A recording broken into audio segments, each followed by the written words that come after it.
की लेडी थी। हमारी मम्मी कहती थी, मनोज बेटा, आपके पापा को अगर ये पता लग गया मनोज खेलने के लिए बाहर गया है, आप पर बहुत मार पड़ेगी, पिटाई करेंगे अगर आप बाहर गए।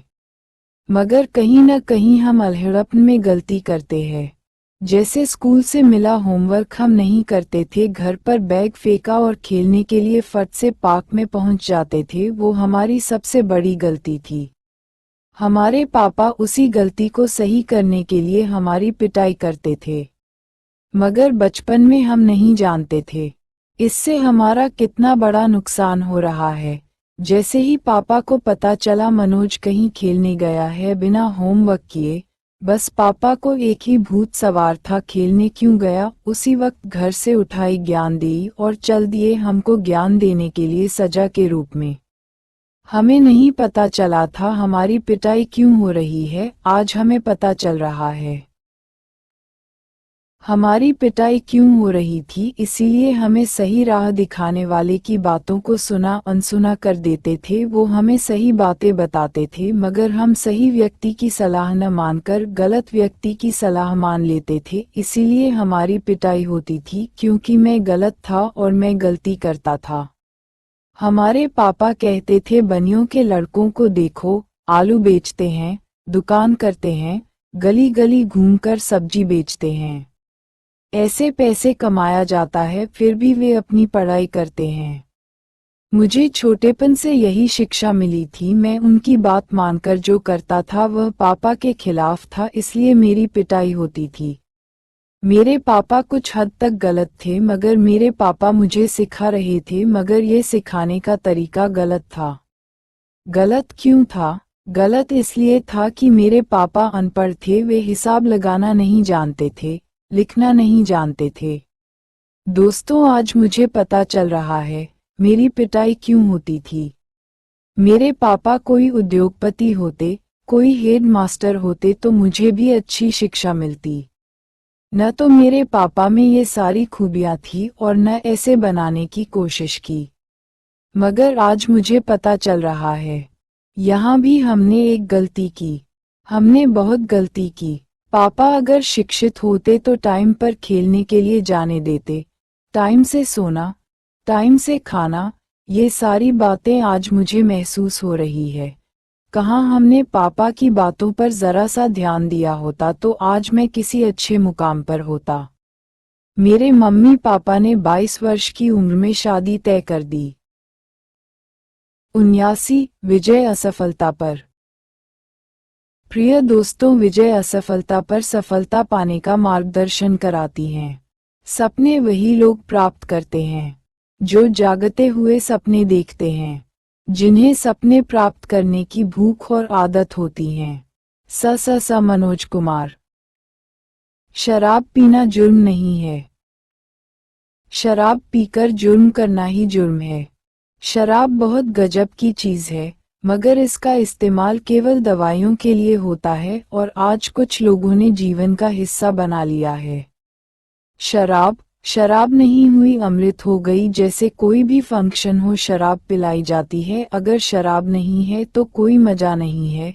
जैसे गाली देना, शराब पीकर दुश्मनी करना, शराब पिलाकर दुश्मनी पैदा करना, दुश्मनी निकालना, शराब पीकर गली मोहल्ले वालों को गाली देना। शराब पीकर कोई भी फंक्शन बिना शराब के अधूरा है। कोई काम नहीं शराब के बिना, अधूरा मजा है शराब के बिना। गरीब लोग पीते हैं मजे के लिए और पैसे वाले लोग पीते हैं शौक के लिए पीते हैं।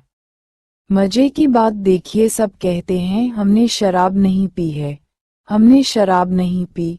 शराब पीने वाले व्यक्ति से पूछ लो आपने शराब पी, वो यही कहेगा मैंने शराब नहीं पी। किलर डॉक्टर से सावधान। किलर डॉक्टर से सावधान। जब लोग अपने बीमार पेशेंट को लेकर अस्पताल पहुंचते हैं, डॉक्टरों का खराब नजरिया एटीट्यूड होता जा रहा है। डॉक्टरों का अस्पताल में पेशेंट के प्रति बिना एक्सरे, बिना अल्ट्रासाउंड के आपको इतना डरा देंगे, बहुत ज्यादा। कहीं डॉक्टर के बताने पर आप अपने बीमार पेशेंट को किसी दूसरे अस्पताल में न ले जाएं।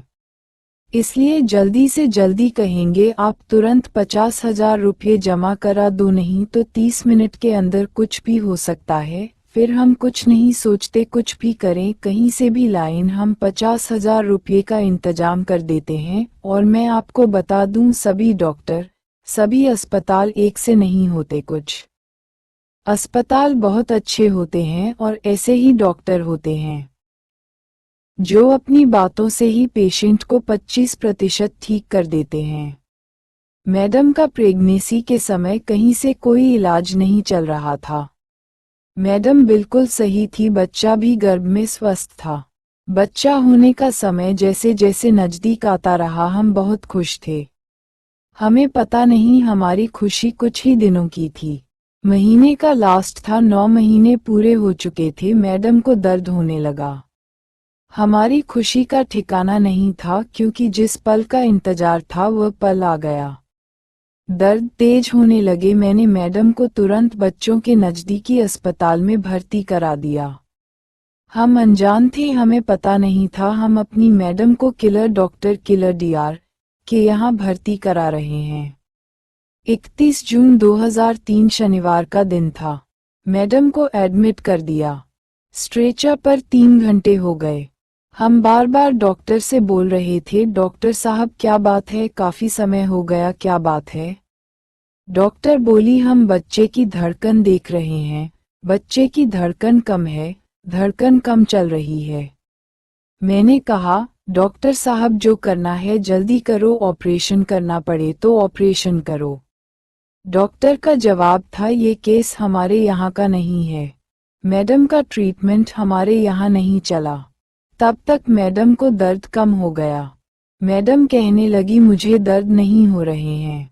मुझे शक होने लगा। मैंने मैडम को तुरंत अस्पताल से निकाला, ऑटो में बिठाया। तभी हमारी सिस्टर पहुंच गई, कहने लगी, यह किलर डॉक्टर किलर DR है, यहाँ से निकाल लो, नहीं तो बच्चे के साथ साथ भाभी की जान को भी खतरा है। सिस्टर मुनेश ने कहा, मैं एक डॉक्टर को जानती हूँ, सेक्टर 23 में नर्सिंग होम है, वहाँ लेडी डॉक्टर सरोज अग्रवाल है, वहाँ तुरंत लेकर चलो अगर भाभी को बचाना है। हम सेक्टर 23 पहुँच गए। जैसे मैडम को उतारा, तुरंत नर्स स्ट्रेचर लेकर ऑटो के पास आ गई, तुरंत OPD में लेकर गई। कहा, आप एक काम करिए, पहले अल्ट्रासाउंड करवा लीजिए, घबराने वाली बात नहीं है, मैडम को कुछ नहीं होगा।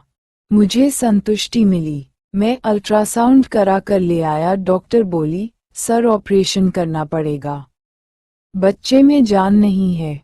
इतना सुनते ही मेरी जान दुनिया छोड़ गई। दुनिया देखने से पहले ही मैंने कहा, डॉक्टर ऑपरेशन करो।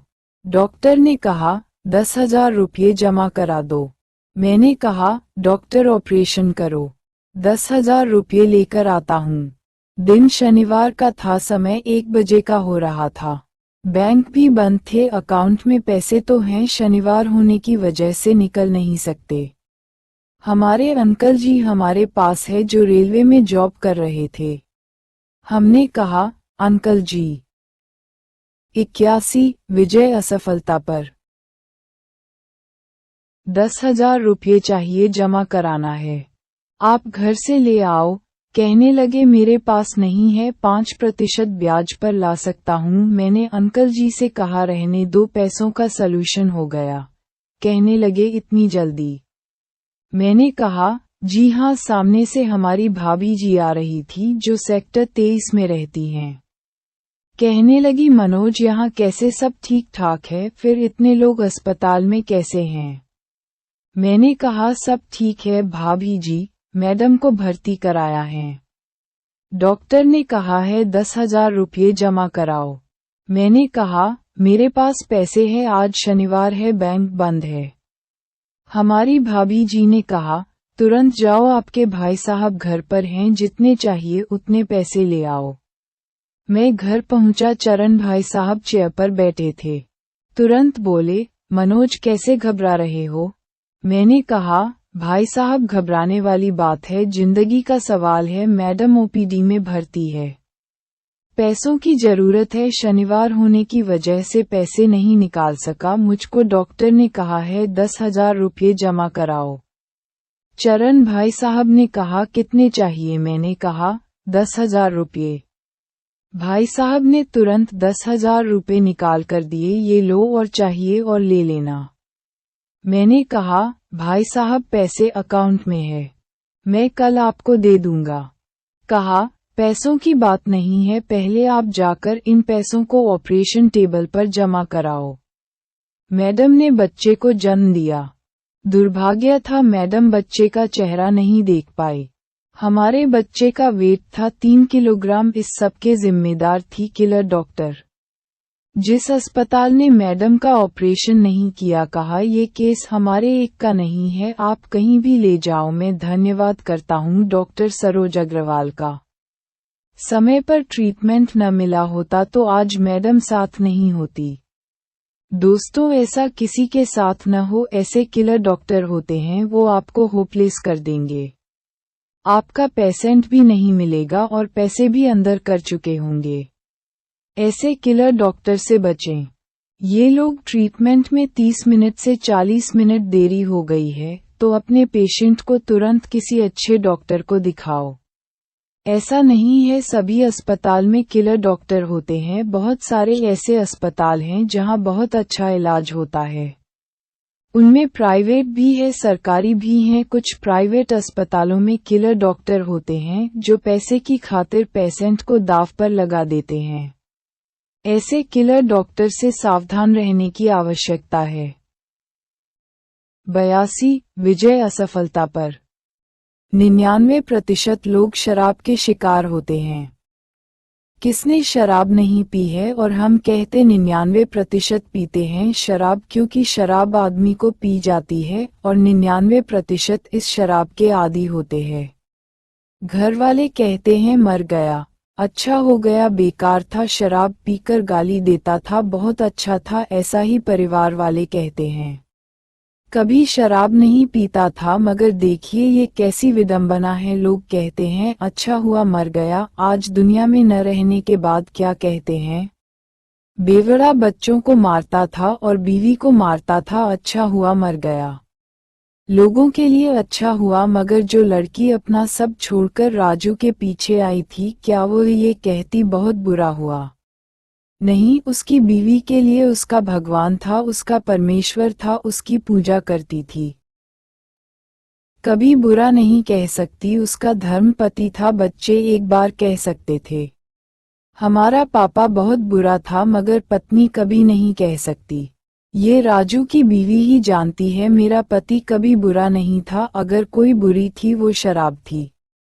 मेरा पति बुरा नहीं था, अगर कोई बुरी थी शराब। मेरे पति को निगल गई और बच्चों को भी यही शिक्षा देती, बेटा कभी शराब नहीं पीना। ये शराब तेरे पापा को ले गई, ये शराब बहुत बुरी है, छूना भी मत। ये एक कोड है, बीमारी है, इस शराब ने बहुत सारे लोगों को निगल लिया, आप भी बचकर रहना। ये कैसी विडंबना है, जितना ज्यादा बचने के लिए कहते हैं लोग उतना ही ज्यादा पीते हैं, क्योंकि जहर पीकर लोगों को लूटने की आदत पड़ चुकी है। जब तक जहर पीते रहोगे गरीब के गरीब रहोगे, जहर को छोड़ दोगे अमीर बन जाओगे। प्रिय दोस्तों, एक पेड़ लगाने से 65% से 85% लोगों को ऑक्सीजन प्राप्त होती है। क्या आप जानते हैं, एक एयर कंडीशनर लगाने से क्लोरीन गैस की चपेट में रहते हैं, जो स्वास्थ्य और ओजोन परत को सबसे बड़ा खतरा है।